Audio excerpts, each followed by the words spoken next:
RCP Notícias.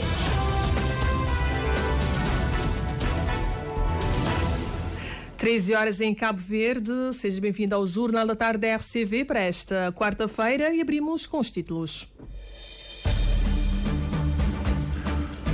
Boa tarde. Grupo Rio disponível para continuar a investir em Cabo Verde com a criação de mais postos de trabalho em prol da economia nacional. Executivo realiza a Semana do Governo Aberto. Ministra Edra Oliveira acredita que o país está no bom caminho para ter mais transparência e prestação de contas. Perto de 80% de africanos usam combustíveis poluentes para cozer os alimentos, uma prática que, segundo a OMS, causa cerca de 500 mil mortes por ano. CDO disponibiliza 77 mil contos para o Programa de Empoderamento Familiar para Desenvolvimento Sustentável. Sindicatos dos professores justificam a não assinatura do memorando de entendimento com o Ministério da Educação quando tudo parecia acertado. Estados Unidos mudam leis e permitem maior apoio financeiro do país a pequenas e médias empresas cubanas. Estas e outras notícias para conferir neste jornal. A edição é de Anatónio Lima.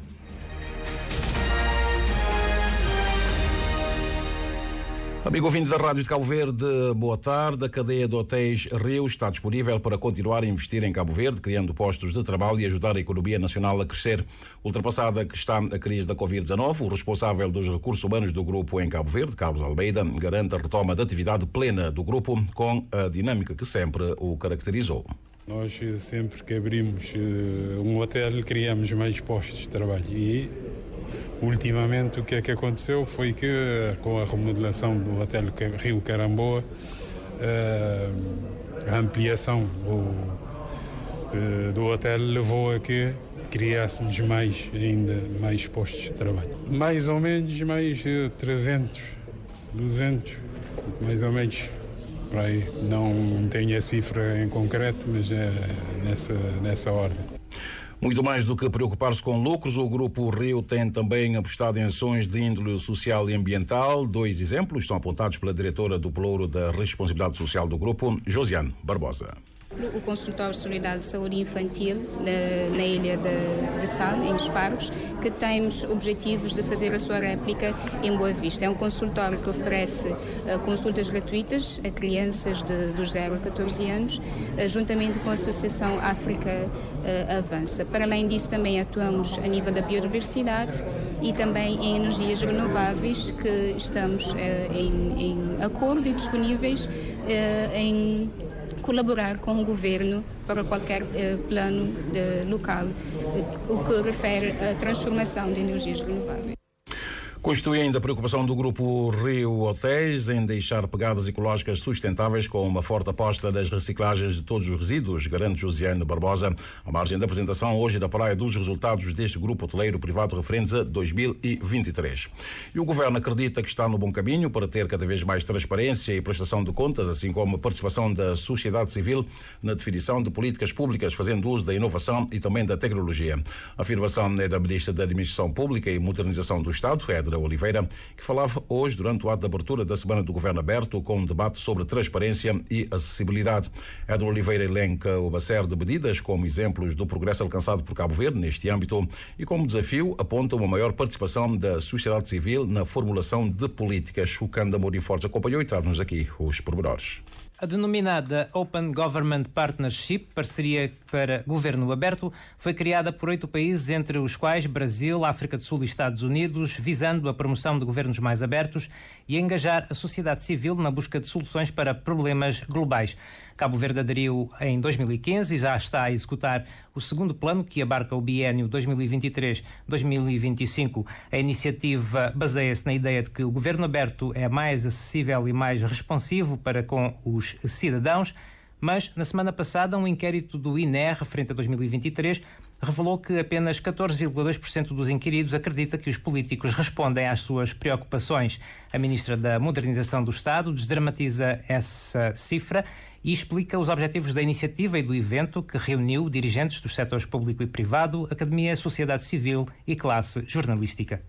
A iniciativa, na verdade, assenta em 4 princípios básicos: a transparência, a prestação de contas, a colaboração e o recurso às tecnologias e à inovação. São conceitos que temos estado a praticar relativamente aos aspectos constatados no relatório do INE. Efetivamente, há aqueles que não se sentem ouvidos ou que sentem que se calhar a sua opinião não está a ser tida em conta.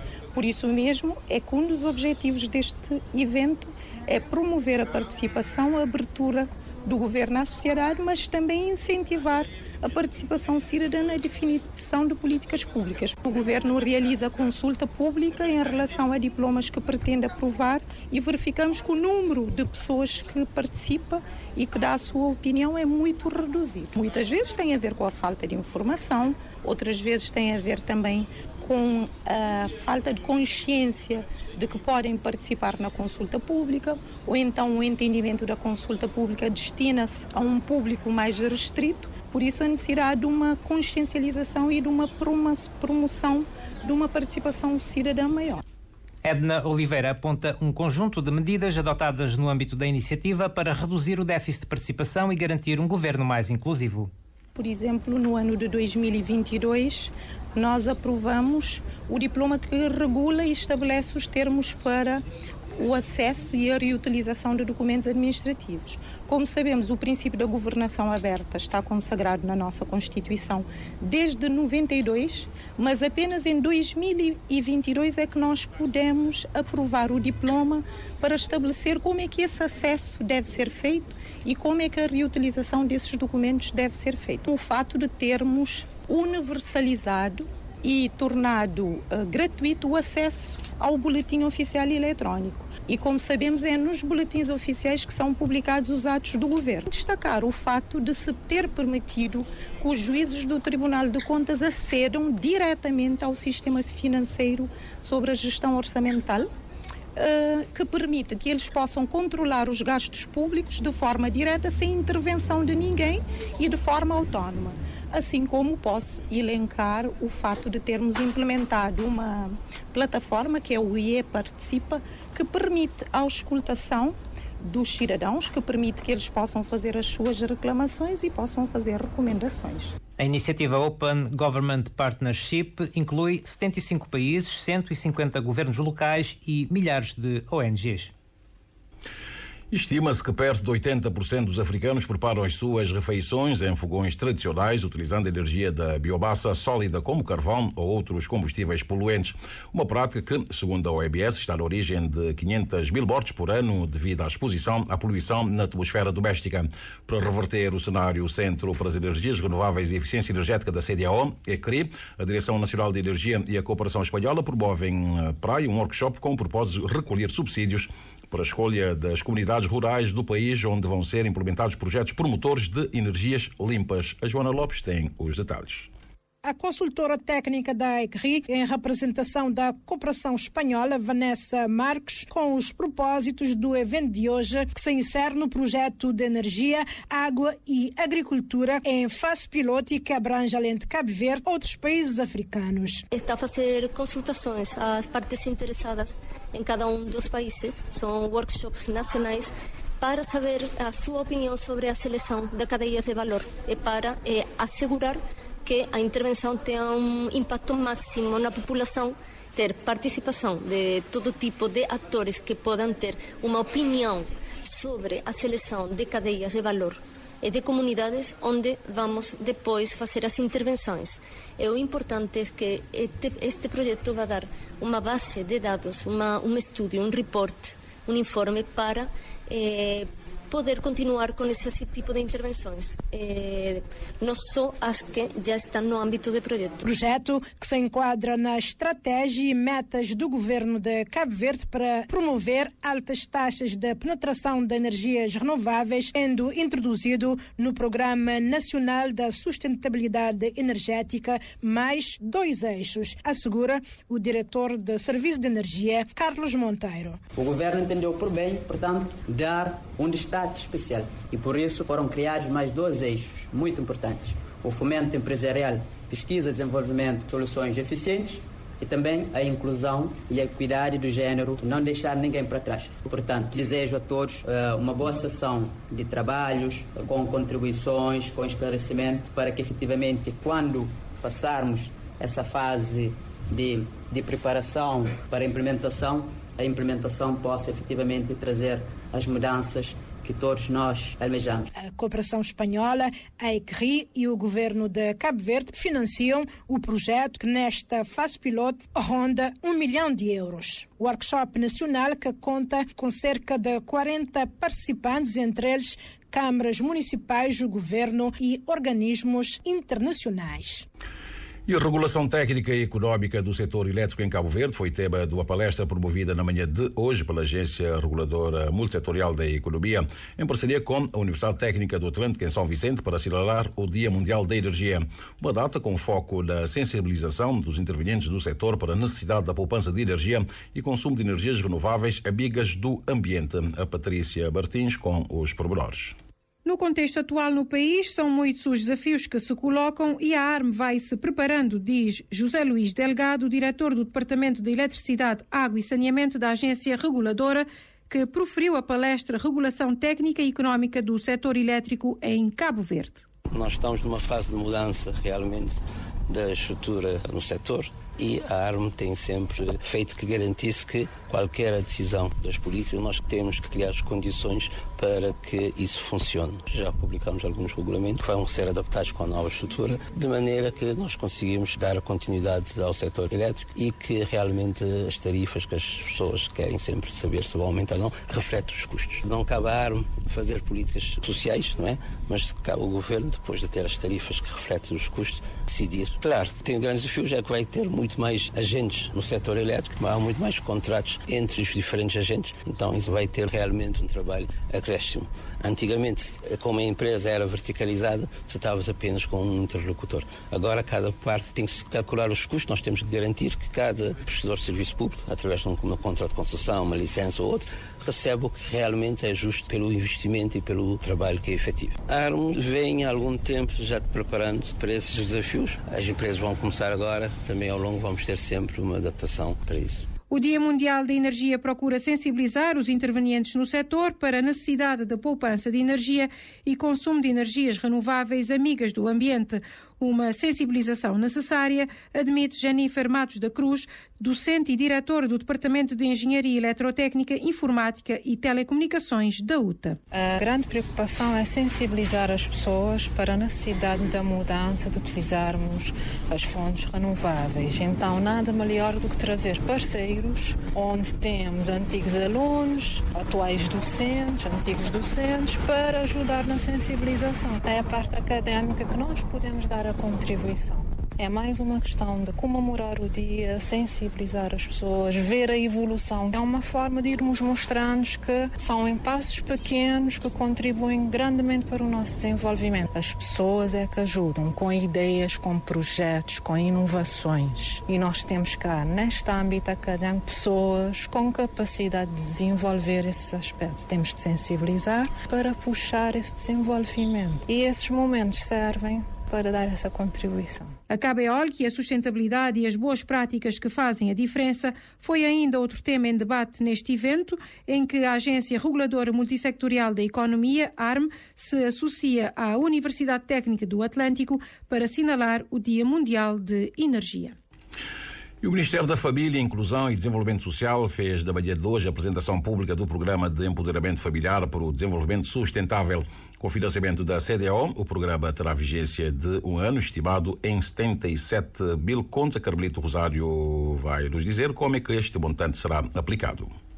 À margem da cerimónia da apresentação do programa, o Ministro da Família, Inclusão e Desenvolvimento Social, Fernando Elísio Freire, explicou aos jornalistas que o programa vai ser direcionado em exclusivo a famílias inseridas no quadro do Cadastro Social Único. Bom, desde que este governo está em funções e que criamos o Cadastro Social Único, é o único critério de beneficiário para a seleção dos beneficiários. São famílias que estão na extrema pobreza, que pertencem ao grupo 1 e 2 e que tenham crianças a seu cargo e os executores desse projeto é feito naturalmente em articulação com as entidades, que é o Cadastro Social Único, a Direção-Geral de inclusão social. Melhorar a segurança alimentar e nutricional das famílias em situação de carência alimentar, habitação digna, acesso aos serviços básicos e proporcionar, sobretudo, às famílias ferramentas e recursos para desenvolverem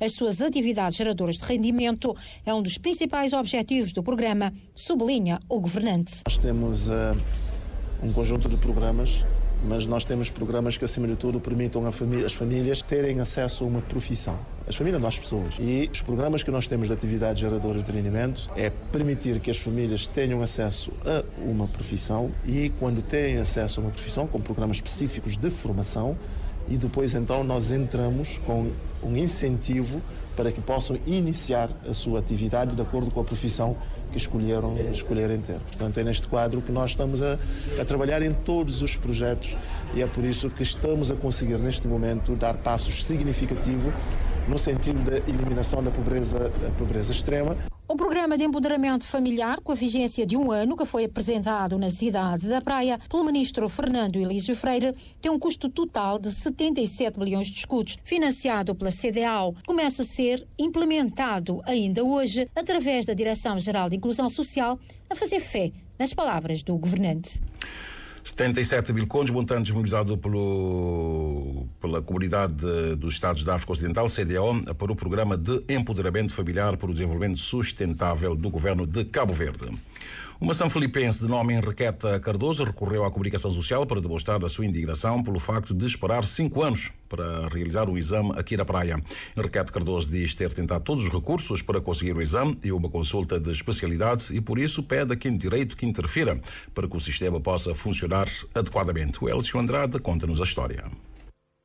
Henriqueta Cardoso há anos sofre com problemas gastrointestinais. Procurou um médico que solicitou uma endoscopia como forma de ajudar no diagnóstico. Henriqueta recorreu à Delegacia de Saúde, munida dos respectivos documentos, e solicitou uma marcação na cidade da Praia, pois Fogo não dispõe de meios para tal.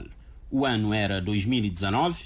Dessa data em diante, sempre procurava a delegacia para saber se já havia resposta e nada. Os documentos expiraram e em maio de 2022 repetiu todo o processo, que foi enviado ao Centro de Marcação de Consultas do Hospital Universitário, Dr. Agostinho Neto. Até hoje, que tem nenhum feedback, não resposta, nem sim, nem não, nem talvez. Nós, o que cansa assim é dirigir para a Delegacia de Saúde à procura de resposta, porque se trata de questões de saúde. Mais tarde, Henriqueta foi diagnosticada com uma hérnia discal e encaminhada para consulta com um neurocirurgião. Desde 6 de julho de 2023, foi enviada declaração à prescrição médica para o Centro de Marcação de Consultas também na Praia, até ele também fazer 1 ano também, que tem uma resposta. Nós, várias vezes que eu dirigi para a Delegacia de Saúde, do todo esforço que a pessoa que se atendendo ali na Delegacia de Saúde tem feito. Sempre que torna a balata, torna a escanear todo o documento, está mandando para a praia através de e-mail, está tentando chamadas via telefone fixo, ninguém atende, está tentando chamadas via móvel, ninguém atende. Diante deste cenário indignada, Henriqueta Cardoso, apesar de conhecer a responsabilidade de cada serviço, pede que o INPS e a Delegacia de Saúde interfiram para proteger os segurados e pacientes. Agora, nós o pedimos. Quem é que tem responsabilidade sobre a questão de saúde, que é para ter atenção, porque se a pessoa se acaba para perder a vida na espera de consulta de especialidade. O que tem que ser feito? Para ser feito na hora, para que bem chamar alguém para consultar aqui já está no cemitério enterrado. Para que bem chamar alguém para consultar aqui já está nos seus últimos dias de vida. Do que está bem pontareiro para ninguém para preocupar de A ou B, mas creio que seja resolvido essa questão de consultas de especialidades que o que pode fazer na ilha que tem que deslocar.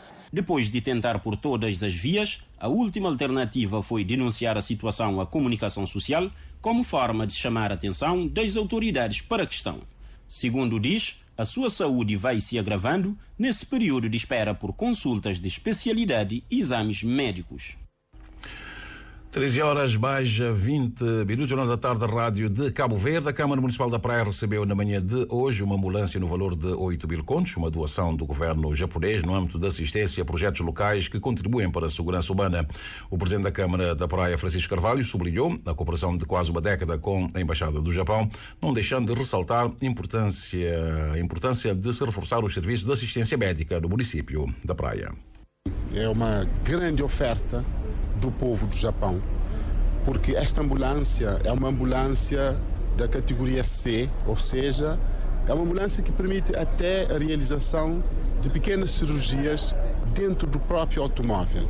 E é o primeiro que nós temos deste calibre, desta categoria, e nós estamos muito satisfeitos com mais este gesto de amizade do povo do Japão, que, aliás, tem sido um grande amigo de Cabo Verde desde a independência até agora.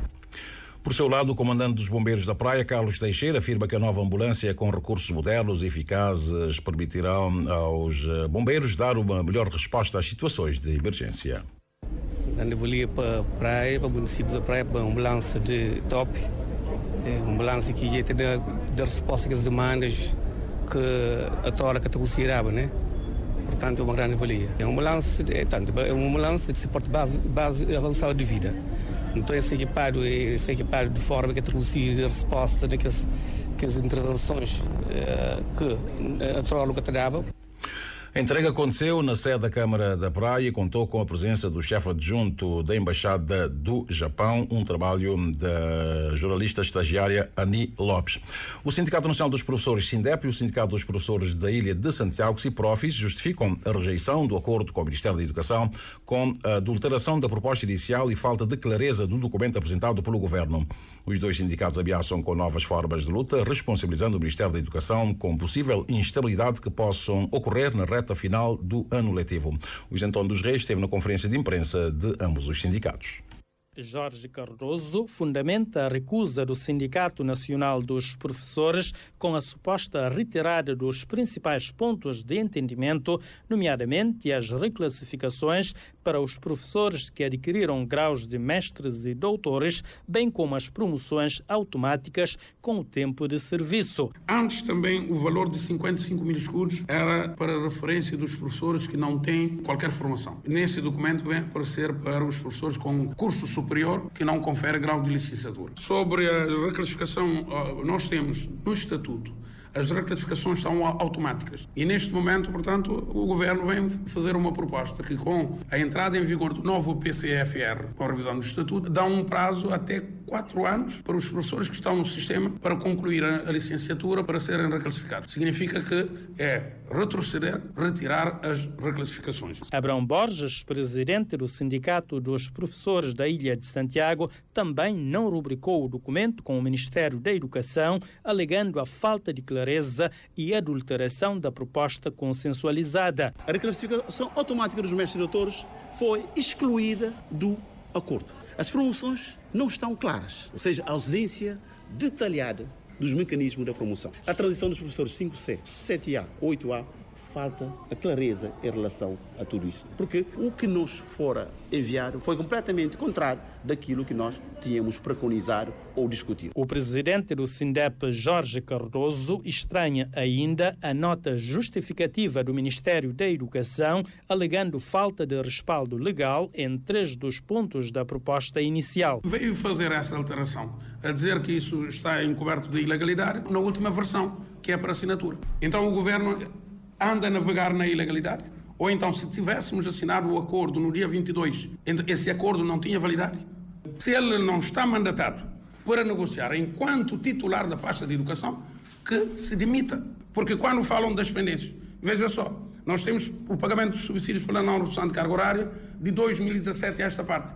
Quem que criou essas pendências? É o atual Governo. Não fizeram as reclassificações de 2016, 17 e 18, vieram a fazer em 2023.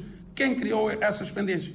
É o Governo. Quem bloqueou a carreira dos professores? Os professores tiveram progressão até 2014. O Governo entrou em 2016. De 2016 a esta parte, nenhum professor progrediu. Tanto o Sindiprofes como o Sindep responsabilizam o Ministério da Educação por eventuais instabilidades que possam ressurgir e não descartam novas formas de lutas, como greves e manifestações nos próximos tempos. E o ICA quer ativar o Comitê Municipal de Defesa dos Direitos da Criança da Ilha do Sal, envolver as autoridades parceiras e também os serviços públicos e privados para encontrar soluções para a questão da violência nas escolas e os jovens em conflito com a lei. Para tal, a instituição reuniu hoje os parceiros locais na Biblioteca Municipal da Ilha do Sal para delinear as estratégias para a reativação deste comitê na ilha. O Vitor Sousa tem os detalhes.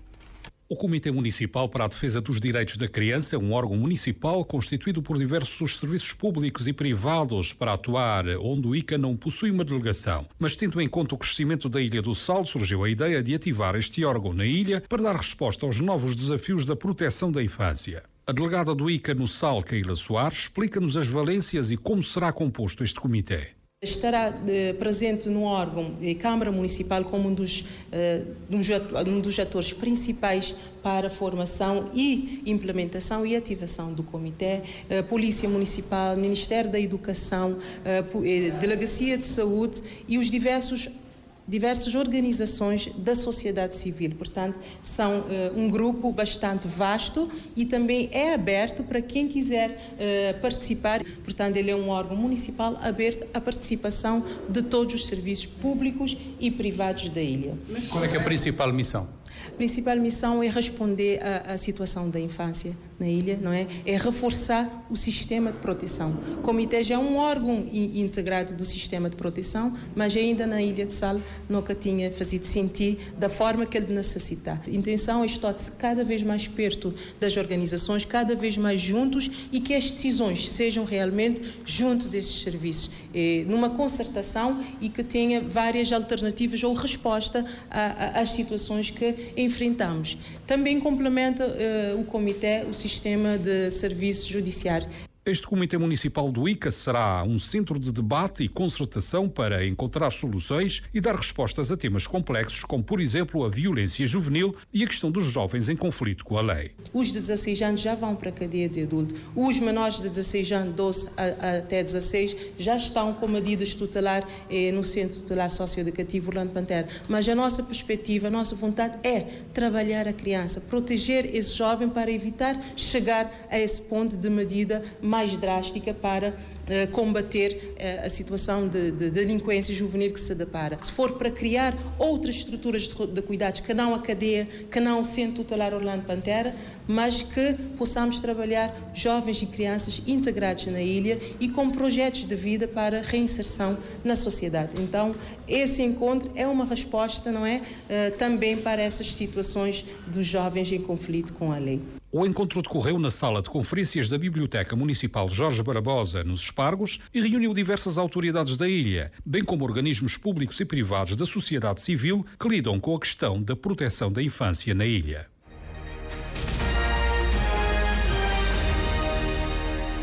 O amigo ouvinte está em sintonia com a Rádio de Cabo Verde, Jornal da Tarde, quando são 13 horas mais 28 minutos. Dos Estados Unidos da América chega-nos a informação de que o Departamento do Tesouro norte-americano anunciou ontem uma série de mudanças regulatórias para permitir maior apoio financeiro dos Estados Unidos da América a pequenas empresas privadas em Cuba, reforçar os serviços baseados na internet da ilha e também expandir o acesso do povo cubano a determinados serviços financeiros. Os Estados Unidos da América vão permitir que pequenos empresários de Cuba abram contas bancárias nos Estados Unidos da América e também poderão estabelecer autorização para transferências de fundos que se originam e terminam fora dos Estados Unidos da América.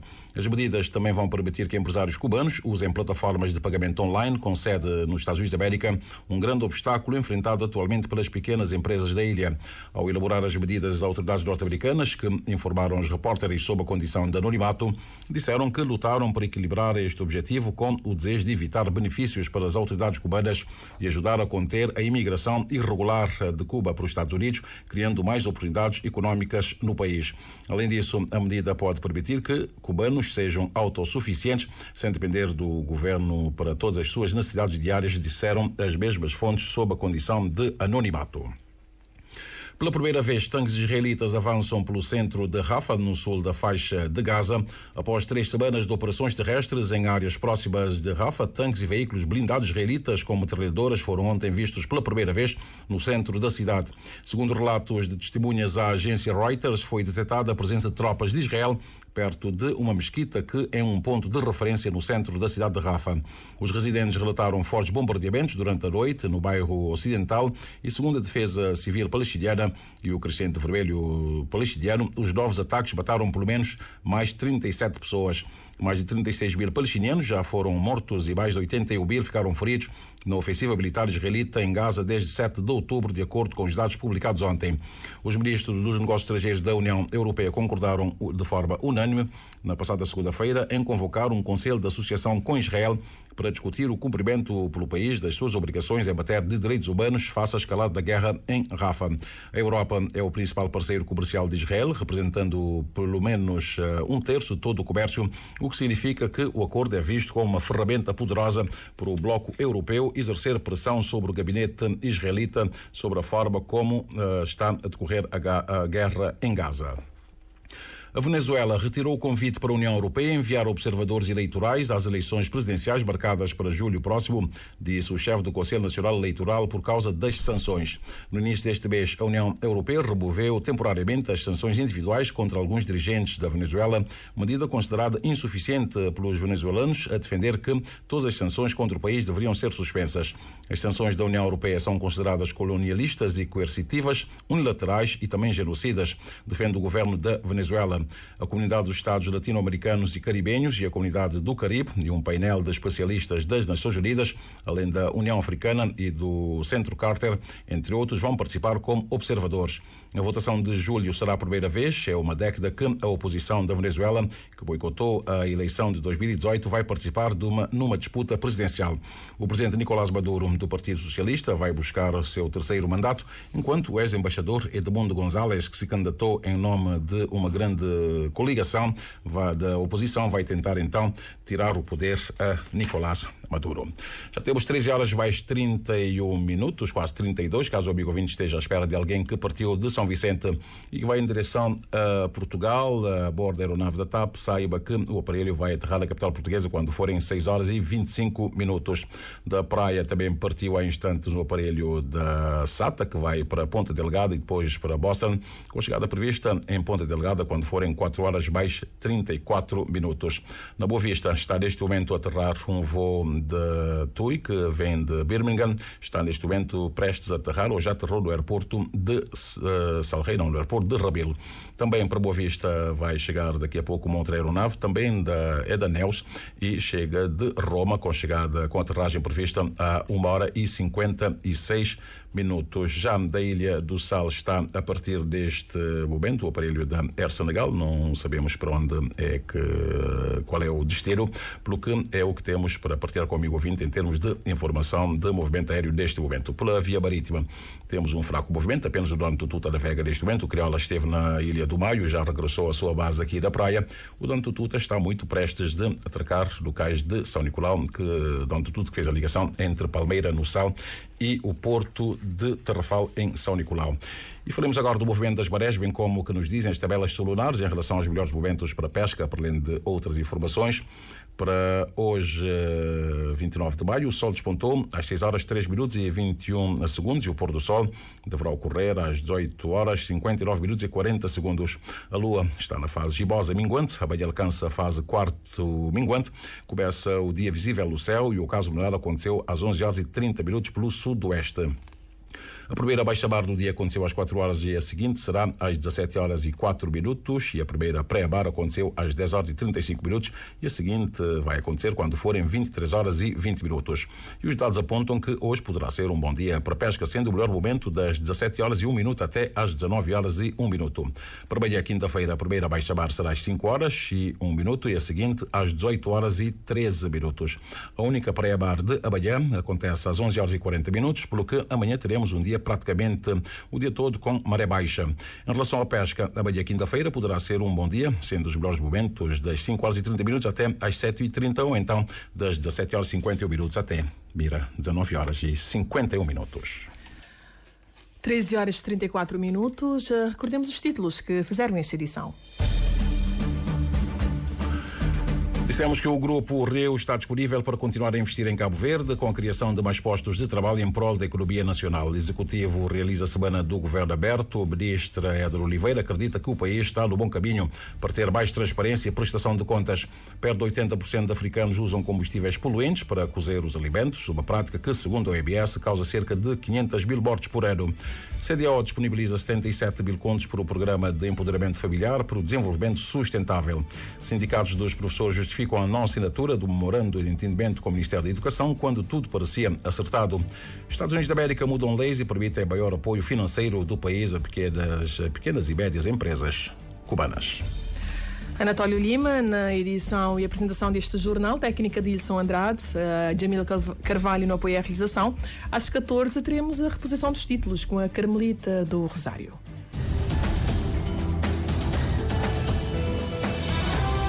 Mais informações em www.rtc.cv e na aplicação RTC Mobile. RCV, o rigor da notícia e o melhor da informação a cada hora. RCV.